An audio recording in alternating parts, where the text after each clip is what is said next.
91.7. This is her business. So it's her business for this morning. And on her business, you already know that we talk about money, talk about everything with regards business, how to start a business, how to run a business properly, how to continue a business. The list is endless. And this afternoon, I almost said this morning, we're going to be talking to none other than, is Kika here? Can I see her? Yes, I'm here. Hi, Faye. Hi, how are you? Good I'm morning. well. Good morning or good afternoon. It's afternoon. Yes, it's afternoon. Did I Yes. say good morning? I said good morning too. And Kika Lomofola Ogunia is co-founder of Cargo Plug. She's a highly accomplished professional who's been featured on CNN. She has extensive experience in law, logistics, and marketing, which spans over 15 years, which really makes her a prominent young global leader, right? She holds a first class law degree from London Metropolitan Hospital. I say hospital, university, master's in international business law from University College London, and a BL degree from the Nigerian Law School. I mean, she's doing great things, and like I said, she's the co-founder of an amazing business called Cargo Plug. It used to be Jan to Giddy, but now it's Cargo Plug. Welcome, welcome, welcome, welcome to the show this afternoon. If I say morning again, Thank you so much for having me. it's Thank good to have you. you. Thank you so much for coming. Okay, we're just going to get into it this morning. What are we talking about? We're talking about pricing, profits, and money management for small businesses, like how to charge. All the other guests that we've had, we've always talked about. I've always asked them, "Oh, how do you charge?" Especially for women who don't know what pricing should be, cash flow, separating business and business from your personal money, so that you know it's the capital, you know it's the profits, you know it's everything. Because at the end of the day, a lot of business do not fail because they don't have customers. They fail because they don't understand their numbers. They don't understand how to price correctly. They don't know how to manage their cash flow. Like I said as well, they don't know how to separate their business from their personal finances. And Kika is here, who's going to be helping us break this down in practical terms. She's going to be sharing from her own wealth of experience, like really, really, really, what this whole thing's about. But I'm going to also let her, as we start, introduce herself again and talk about her business before we now get into it. So Kika, yes, tell us about Cargo Plug. Tell us about you. Thank you so much for listening, Jay. I appreciate you reaching out, and I'm glad to be here. So yes, can you hear me? Is my audio okay? Yeah, I'm using yeah, I can hear you, yes. Okay, so Cargo Plug, I'm co-founder of Cargo Plug. We started our business in 2013 as Jan to Giddy. So we're now in our 13th year of business. So I think that this topic we're speaking about is obviously crucial and it's critical and as to how and why we're still in business 13 years later. Cargo Plug basically assists high growth businesses with import and export of products, and we offer it in a seamless, transparent, and trackable way at affordable prices. So if anyone on this call has logistics needs, Cargo Plug is your one-stop shop for deliveries coming into, going within, and going out of Nigeria. We can be reached on Instagram at Get Cargo Plug or on 0806 8944 920. 0806 8944 920. We have several other numbers, but that's the one that comes to mind. Happy to be here and happy to be happy to make some impact in my own little way. Thank you so much. Thank you so much. We are live on YouTube at WFM 917. You can also listen to us on the go via our website, www.wfm917.com. The phone lines will be open shortly, so you can call or WhatsApp us to ask us questions. So we're going to start with the first one. Pricing. A lot of businesses, small businesses especially, in their early stages struggle with charging properly. And I want to ask that when you started your logistics business, Kike, how did you determine your pricing? Were there mistakes that you made when you were setting prices? But how did you find your balance eventually? Okay, so how we started. Now I'll speak as if the audience is also just starting out. Okay. Because up is your money, really. So even if you've been in business for a while and you're ready to make a change, then I think this is a good place to start. So when we started, of course, we didn't have any pricing. We knew what our costs were, but we didn't know how to then price for it to make sense. So what we did, and I remember this very, very vividly, my co-founder and I, Amma, she's an engineer, so she's better with numbers. I'm a lawyer. So I wasn't so good with numbers, we didn't know anything about pricing. So the first thing we did, because we had low funds, we didn't have a lot of money to run with to hire any accountant. I reached out to a friend of mine who was working at PwC at the time and was working as an auditor. So that's one of the best people that you can speak to within your network. Just reach out for free advice. There's nobody that will turn you down if they're, your friend. So we had served together. So when the business started in 2015, I reached out and said, oh, please, we need some ideas on how to price the service. We sat down in a cafe on Chevron Drive for at least 2 to 3 hours, just trashing out the issue on pricing. What obtains in the market, what our costs were, what kinds of margins would make sense, how we can create a buffer for the business, etc. So we came up with charging a handling charge of 6,000 naira, if I remember correctly. This was in 2015. 6,000 naira, and then a cost per kg. Now, we have evolved a lot since then, but at no stage have we ever just decided that, let's just charge 5,000 per kg. No. Our numbers speak to us. We know what our costs are. So, for example, let's say you're doing a shea butter business. You already know that your containers need to be paid for, your advertising has to be paid for. If you have staff, you need to pay them. If you are also collecting money for the business, you need to include your salary. Mm-hmm. So you know exactly how much you need for a month. Let's say you need 100,000 naira. You now need to decide what your profit margin would be. Now, let's say you want to sell at a 50% profit margin, and then you add your 50% on 100K. I'm not sure what that is. I think it comes to 150K. So if you're charging 150K, how would that sustain you to pay your bill and then have profit? And from that profit, would you have enough to plow back into the business? At the early stages, while you may pay yourself a stipend, you shouldn't really be overdoing it. So you should have something left to run the business and to invest in the business. So for example, today you might be using a small machine, but in another 6 months, you might want to buy a better machine that can process the shea butter faster. So you need to start having a kind of pot for that shea butter. You're not supposed to bring out additional capital. You can when needed, but then if you're running a sustainable business that is bringing the right price and bringing the right kind of revenue, you need to be able to use the business fund to fund that new purchase. So so I think you just have to look at your costs first, and then decide what kind of margins you want vis-a-vis the price in the market. So you can't sell a tub of shea butter like this for more than X amount of money. So you need to still stay within that price. Determine whether you start selling different sizes. Determine whether you start selling a tube, selling it in a small jar, in a bigger jar, etc. And then you know how. I think you just need a finance person to run those numbers for you. What Kika is saying is that you must get someone to, like, even if it is your cousin who maybe studied accounting at university, or somebody has to help you. But what if you don't have access to that, to people like that? So for instance, we have market women who sell pepper, who sell sugar, who sell gari. How do they, and they want to start a business, or they want to start selling chicken? How do they figure out how to do that? Do they have first of all have to go to the market to go and do survey as to how much they're selling things in the market? Because I also hear you say you must know what your cost is, but it's possible that where I'm getting my own might be expensive from where that person is getting their own. How do I balance it? In that case, you look for how to reduce your cost of sales, because your cost is, if you're buying your raw materials at 50 naira, but everybody else is buying at 30 naira, you're already overpriced. Even before you start adding margin, you're already overpriced. So look for how you're going to cut costs. Although there are other creative ways that accountants also, I just feel that you have to have an accountant. Even if somebody somewhere has to be able to help you with this thing, even if the market woman, you know what price, the price of pepper cannot go beyond a certain amount. Otherwise, nobody will buy from you. So, or the person beside you is already selling at a lower price, you're already out of business. Do you understand? So there has to be a way of benchmarking against the market. So I was saying something earlier.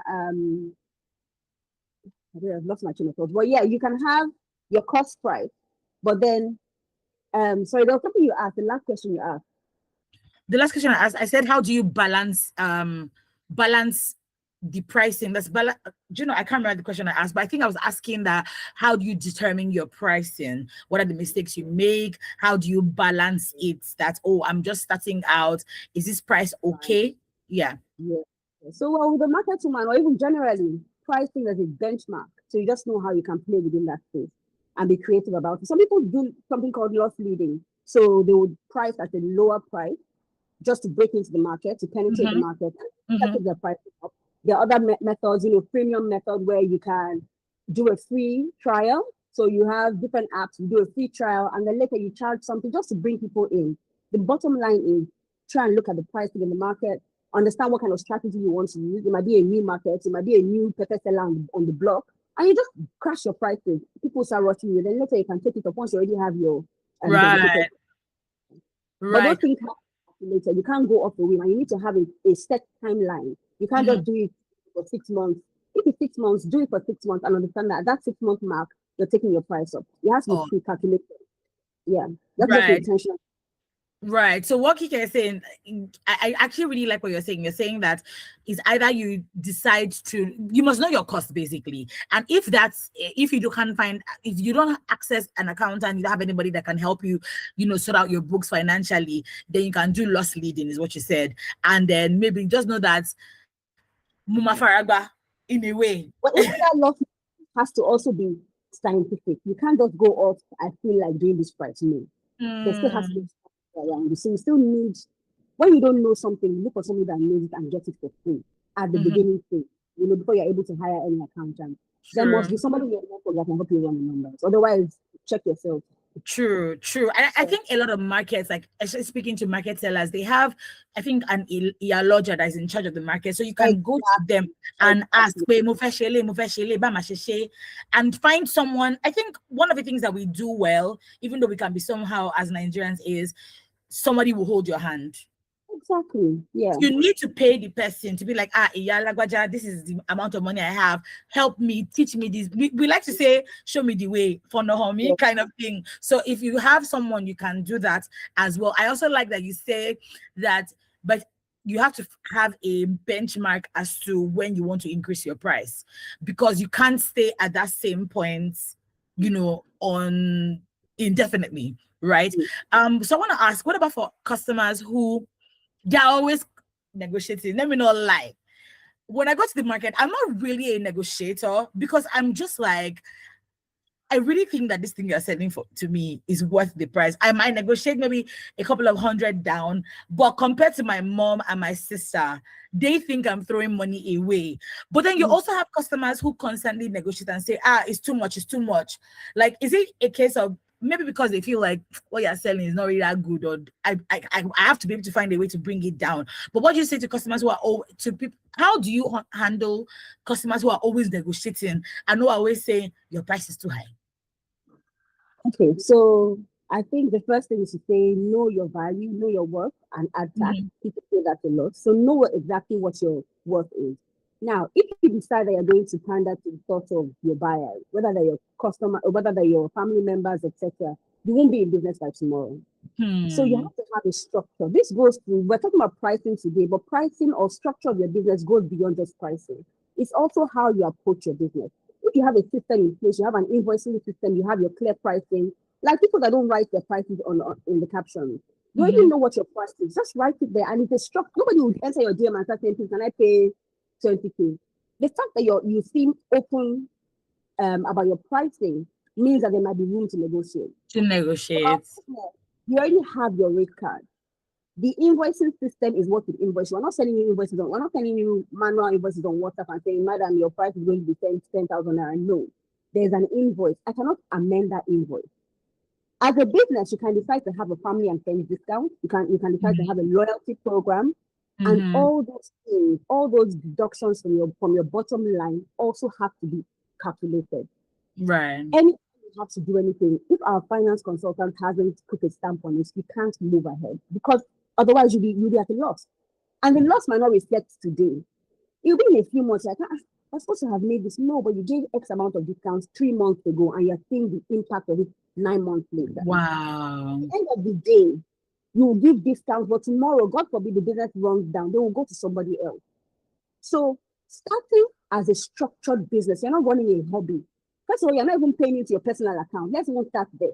If you give me a personal account to pay into, I feel like this person is still doing share business. But when you give me a proper, you see it's organized. I'm charging my tax, my VAT is there, I'm compliant. How come I'm pricing my business? And even if you do, if there's a structure that permits it, fine. But it can't be based on my mood.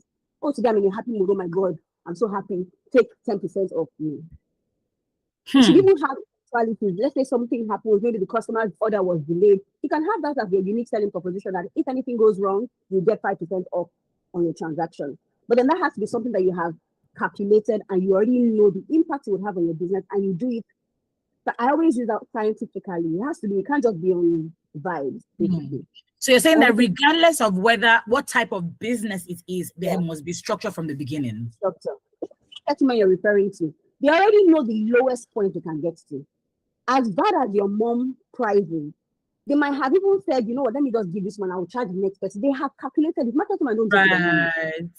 And there's always a way to their money that they will never sell at a loss, except, you know, maybe it's rotten tomatoes or something. But if it's quality products, there's no reason to sell at a loss. Why? Nobody otherwise will stay at home. So they already know the maximum, the lowest they can get. So these are not even exposed. You know, some of them might be, but they're not, you know, the most educated. But then they have those strategies in place. Yeah. So I never really thought about it like that, that those women know what they're doing. I never. I mean, I'll be feeling sorry. Hi. Okay. Anyway, so let's move to the next section. We're still in, this is the Women Radio 91.7. You're still listening to For Me on Her Business, and our guest is Kike Fola Oguniya, the co-founder of Cargo Plug. Now, cash flow. Because you mentioned cash flow at some point. Let's talk about cash flow. Like, what is cash flow? And then how do you manage cash flow in your business? Okay. Cash flow is basically money you have in the bank. Okay. There's a lot of activity. Money can be coming in, going out, but guess what? Do you have money that you can bring out now to invest in that water machine? If there's a bill tomorrow that comes up, maybe whatever it is there money in the bank? If you want to go back out to go and buy raw materials, whatever you're creating, there's a cost. Whether it's fabric, whether it's the share of the butter, the containers, do you have that cash to go out and buy? That's what cash flow is. It's basically money that you can use to purchase something at the time. So how you manage cash flow is just keeping things low, reduce cost. So for example, when you're starting your business, some people would like to go and get a fantastic, a beautiful office in Lekki Phase 1, in the highbrow areas of Lagos, splash 5 million, 50 million on a property. But then, how does that factor into the general business? Start lean. You can start at home. There's nothing wrong with starting at home. The number of businesses that I know have started at home, you'll get a small space, then they get to a bigger one. Just go as lean as possible. Except you want to go big. People are able, they have the funds to do that. But if you're someone that's just starting out and you're still trying to even understand the business, start at home and start properly. And then when it comes to managing costs, also try and get your costs as low as possible. You don't need to hire 1 million staff. You can just start with yourself or start with one person and keep your costs low. That's how you're able to have cash. So you can focus on boosting your sales. Your sales are the key driver in this entire thing. Your sales are increasing, you shouldn't now have extra things, extra holes, or extra things taking money from you. For example, you can start a business like how we started. Maybe we started with 0 bites. We're using third-party delivery companies to deliver when the goods arrive from the UK. There's nothing wrong with that. Partner with someone who can take that cost off you. So you're just paying them per delivery. Secondly, when you now start buying, when you now tell, okay, it's time for me to buy a bike, you buy 2. You can't just decide that, okay, today I feel like buying. No, you're still looking at the numbers and the demand. Do I need these 2 additional bikes? Can my business easily afford those 2 additional bikes or 2 additional sewing machines or 2 additional tailors? Have we been stretched? In fact, there was a time I wanted to buy an extra bike. Our final consultant said to us, you know what, start recording people you have turned down because you're too full. You understand? Start recording how many people you've had to say no to. So you to start checking how many times have you run out of stock because your machine is too slow. How many times have you done on a customer's fashion item because your tailor, you only have 2 tailors instead of 4? If it becomes rampant or it becomes too, recurrent, then you know that, okay, you have reached full capacity. And then you can now invest in another machine or invest in another bike, etc. Your numbers always speak to you. If you're not taking account of your revenue, you don't know what is coming in, you don't know what you're spending, how can you plan? How do you even set your pricing? If you don't even know your cost, you don't know what's internet, down to petrol, down to your sewing, your needle and thread, down to the spoon you're using to mix whatever it is you're making. Everything has a cost, and you need to know everything in order to decide on your pricing, in order to have cash flow. Cash flow cannot come from the tree, it comes from your business. So what you put in is what you get out. If you are putting in money, but you're not pricing accurately, you're not keeping records of what is coming in, people are just paying anyhow, you don't even know who's paying. Today they're paying 5K, tomorrow they're paying 3K on the same product. If it's yama yama, everything at the end will just be yama yama in the end. So just keep things neat and be as structured as possible. You don't even need, these days you have Excel. There's Excel. Incoming, outgoing, simple, and then a remarks column that says what you spent it on, where it came from. That was how we started, with an Excel spreadsheet, which our finance guys now took and turned into something amazing. Now you have apps, you have Wave apps, you have Invoice to Go, you have Zoho. Zoho is a fantastic tool. You can use that for your pricing, for your invoicing. And at the end of the month, the Zoho will give you a snapshot of everything you did that month, all your expenses, but you have to record it. If you don't record it, it can't be taken into account. Record all your sales, record all your costs, and then at the end of the month, you have something that shows you what your cash flow should be. I mean, I love it. I love it because you even answered the questions that I wanted to ask, like what habits can save you. And from what I'm even hearing, is still structure, because as early as your business in 2013, you said you already had, Excel sheets as well. Maybe if somebody doesn't have Excel sheet, it could be very, I remember that when I did accounting in secondary school, we did income and expenditure. You can write it down, right? In your book. As you record it, yes. And don't forget, because no, you can forget, but you have to write it down. Yeah, I actually agree with you. I remember years ago when I was at university, I think I had spent money. I was trying to figure out where my money went. And I remember sitting down in front of my hostel and I was writing every single amount of money to the last 1 naira. I remember my hostel mate looking at me and was like, what are you doing?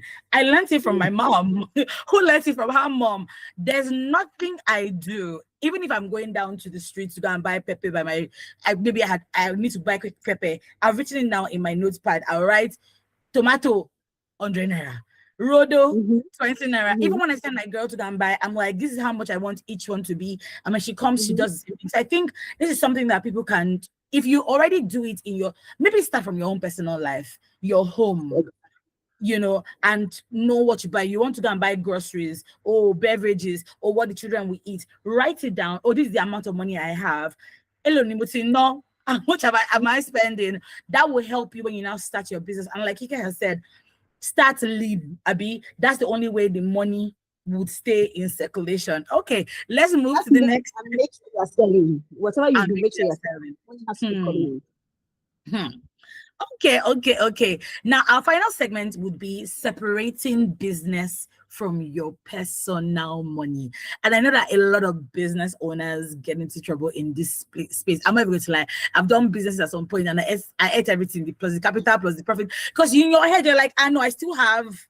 I'll give you like side example. I think I was doing Ashwebi for something and I'd already calculated. I'd done all the calculation. I'd done the cost price, the money that was going to come in for the wedding I was doing. And then I was like, oh, this will be my profit. But for some reason, there was extra money coming in. And I thought, oh, more, see enjoyment. By the time it got down to it, I knew I was in trouble. And I started, so it felt like I did not make any money at the end of the day. At that one, I knew I did rubbish, and I told myself, in your life, why did you deviate from what you did? I ate all the money, and we were supposed to buy souvenirs from it. I had to use my personal money to now buy this. Yes, now, because it was so bad. So how important is it to separate business from personal accounts? Like starting from the day one, the moment you say you want to start a business. From day one. Day one. Today is your morning, good morning. You can start from today. You need a separate account for your business. Even if you have whatever kind of entity you have, just have a separate bank account. From beginning, we did that. As we registered the company, got the papers, we set up an account for the business, and money started going there. Now, once you have that account, that's where all your money, like all your revenue, all the sales you're making should go into that account. Then you can determine that, okay, every month, looking at my numbers, having calculated everything you're supposed to calculate, I can pay myself 50K every month. It's not a salary, it's a stipend, just to say, thank you for the good work, take. But your business should be able to do that. And if it can't, that's okay. With time, it will, as long as you do the right thing. So, determine, oh my God, I've lost my train of thought again. We're talking about separating business from personal. It's very easy once you have a separate account. And then the only money that enters your own account is your stipend. Now, if you're starting something that is a small business, you never know tomorrow. The time we went to LSCTF, the Lagos State Employment Trust Fund, to go and ask for a loan, Lagos State was giving a loan to people in Lagos at a ridiculous interest rate. We're one of the first to go and get the loan. Now, one of the things we had to come with in an interview with LSCTF and PwC, which was they were vetting that everything was going well, or everything was being transparent and compliant. They asked us to bring our bank statement. What if you go to my bank statement and you're seeing ice cream factory, you're seeing ShopRite? No. And they asked questions. What was this transaction for? You should have a receipt showing what it was for. Whether it was a customer that paid in, you should show your invoice, or whether you went to spend something in, even if you went to ice cream factory on business, you should have your receipt showing why this money went in and why that money went out. Would we have gotten that loan if I got there and you're seeing hairdresser, you're seeing designer, you're seeing clothes? No. You never know what opportunities you'd have in the future. Even if an investor wants to come on board, an investor wants to look at your book. And the confidence with which you present your books, you would know that, okay, this person is actually doing proper business. You never know. It might be 2 years down the line, it might be 10 years down the line. Something would come up that would refer back to how you have run the business. If you want to ask an investor for money, why should I give you money if I haven't seen how you have managed your own money properly? So you earn money from the business, but you're eating it. Why should I now give you my own money? Don't you think I want to eat my own money as well? True. So in loan opportunities, even grant opportunities, even if it is free money, they still want to see that they're not throwing their money into a basket. They want to see that you have a good sense of managing of funds. We're very lean in our organization. We're very prudent, that's the word. So we don't lao. Our office looked like in fact, somebody came to our office and said, this office does not match Jan to Gilly. I'm like, there's no matching. Before we have the money to do it, we will do it. But until then, we will manage. We're not a showroom, we're not a boutique. You don't have to look, you have to just be functional. And that's the approach in everything that we do. Even if you want to get what you want to invest in, it has to be lowest one first. Like cut your coat according to your the material. Is the material. Is the material oversized this year? Yes. But on a more serious note, cut your coat according to your material. Yes. Don't allow and think that tomorrow take care of itself. Have your business separate. Is the best thing you can do for your business. And you can always start today, even if you've been doing nonsense in the past. You can start today because you know the benefits and you know where you're going. And it also depends on the kind of business you're building. Are you building something that maybe just 6 months, let me just do it and cash out? No. If you're building something for the long term, Cargo Plug is 10 years 13 years by the grace of God. I was going to and say it's not because of once the video was 10 because we converted to Cargo Plug. It's not because we have customers. No. It's not because Jantibidi was a known brand. It's not because we're featured on CNN. It's because of the things we had put in place, the foundation we had built for ourselves. Starting right, knowing where we're going. If you want to build a bungalow, you're only going to build, you can do anyhow. But if you know you're building a Burj Khalifa, you're building a skyscraper, you have a foundation that can withhold the pressure that would attack that skyscraper. We've gone through forex exchange issues. We've gone through COVID. We've gone through Nigerians losing buying power. Nigeria. We've gone through Nigeria. We've gone through regulatory issues. We've gone through tax issues. But to the glory of God, and it's nothing to do with Amma, myself, or the team, or anybody. It's just the glory of God. But guess what? The glory of God still has to find something worthy in your hand. No matter how much you paid. There's mercy, there's favor, but let's do our own part so that God has something to work with, to put in super on the natural that we are putting in our hands. Mm-hmm. So yeah. Thank you so much for that. That was really, really good. I want to ask two questions before we go. The first question is, and it's from what you said, how important is it for the founder of the business to pay themselves? Because a lot of people like, is it proper for the business to pay the founder? So it's not that you'll be dipping your hand inside, because we're still talking about separating the business from personal accounts. And the second one is how important receipts are. I want to put it out so I don't forget. So the first one, how important is the business paying the founder, the owner of the business? And you had said something, you said, or even if it is 30K, even if it's a stipend, how important is it? And then how do you now know, okay, to start raising the money as the business is becoming more successful? Okay, so I'll answer this question from our own story. Now, when Giant Piggy we were still in paid employment. So of course we had revenue, we had income from our job.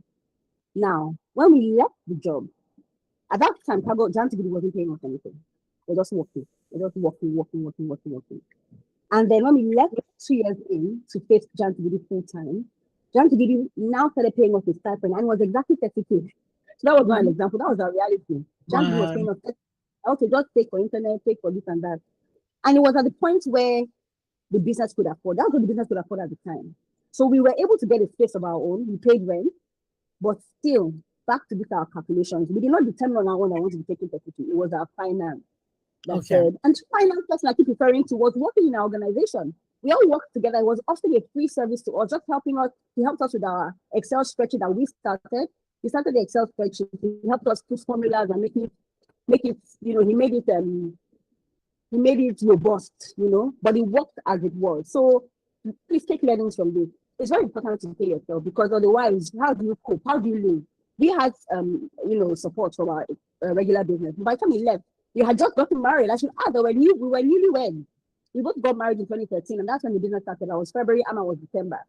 So we're newlyweds. Thankfully, we had the support of our husbands and, of course, our jobs at the time. But when we left the jobs, we now had to rely only on this 30K that they were giving us. I don't know how we did it, but we did it. We had savings. So that can help you, but it's very important to get paid as a founder. So you don't start hating the job. You're like, I want my respecting myself. And then you leave the business. Then secondly, receipts. I can't even overemphasize how important receipts are.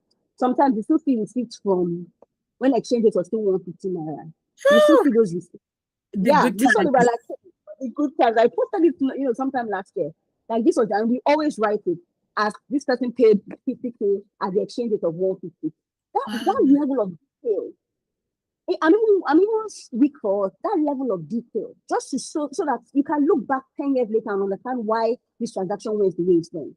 So receipt, you can't question the value of receipt. If, as I said, you go for a grant or whatever, some kind of opportunity for someone to look into your book, and then you're showing receipt matching, is amazing. Sometimes our finance team will ask us, Amma, we noticed that there was a 55,000 naira sent to this account. What was it for? There must be a description. This is 6 months down the line, you explain what that money was for. And in every case, there must be a receipt matching it. If I take an Uber for the company and I'm claiming my money back, I must present the receipt, otherwise I'm not getting my money back. You went to buy 12, no problem, don't bring receipts, you can't get paid back. When you entrench it into your culture, nobody can argue with it. And even you start from alone, so that you get used to the system of having receipts for everything. These days, we talk about receipts, on social media. I have my receipt. Okay, in your business, do you have receipts? That's the one that is more important. That's so good. So yeah, it's super important. Paying yourself and also keeping your receipt. Keeping your evidence, right? You're not explain. Explain, you go explain higher. Wow, what an amazing session with you. Before we go, what's that one financial principle? I know you've given us so many principles that every small business owner listening to you today, like, what's that one thing that you want them to remember? One thing. What kind of business are you building? If it's a mom and shop, let me just do for people. No problem, do it anyhow.